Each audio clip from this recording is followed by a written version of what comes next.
ഇടതുപക്ഷത്തിനെതിരെ പരോക്ഷ വിമർശനവുമായി ഇടത് സഹയാത്രികനും സംവിധായകനുമായ ഉണ്ണികൃഷ്ണൻ. തിരുത്തലുകൾ എന്ന തലക്കെട്ടിലാണ് ഫേസ്ബുക്കിലെ കവിത. വിശദാംശങ്ങൾ സഹിൻ ആന്റണി നൽകും. കൊച്ചിയിൽ നിന്ന് സഹിൻ, രൂക്ഷമായ വിമർശനമാണ് എന്നാണ് മനസ്സിലാക്കുന്നത്. എത്തരത്തിലാണ് ഈ കവിത? അതിന്റെ ഉള്ളടക്കം എന്താണ്?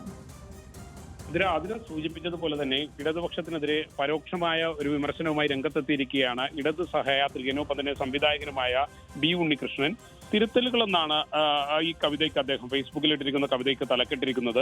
തിരുത്തലുകൾ ഒരിക്കലും അവസാനിക്കുന്നില്ലെന്നും അവ തിരുത്തലുകളെ തന്നെ തിരുത്തിക്കൊണ്ടേയിരിക്കുന്നുവെന്നുമാണ് അദ്ദേഹം പറയുന്നത്. എന്നാൽ ചില തിരുത്തലുകളുണ്ട്, അവ ആരംഭിക്കുന്നത് പോലുമില്ലെന്നും ബി ഉണ്ണികൃഷ്ണൻ ഈ കവിതയിൽ വ്യക്തമാക്കുന്നു. ഇതിന്റെ ഈ പശ്ചാത്തലത്തിൽ നമ്മൾ അദ്ദേഹവുമായി ഫോണിൽ സംസാരിക്കുകയുണ്ടായി. അപ്പോൾ അദ്ദേഹം പറയുന്നത് ഇത് കവിതയാണ്, വിമർശനമല്ല, എങ്ങനെ വേണമെങ്കിലും നിങ്ങൾക്ക് വ്യാഖ്യാനിക്കാമെന്നാണ് ഉണ്ണികൃഷ്ണൻ പറഞ്ഞു വെക്കുന്നത്.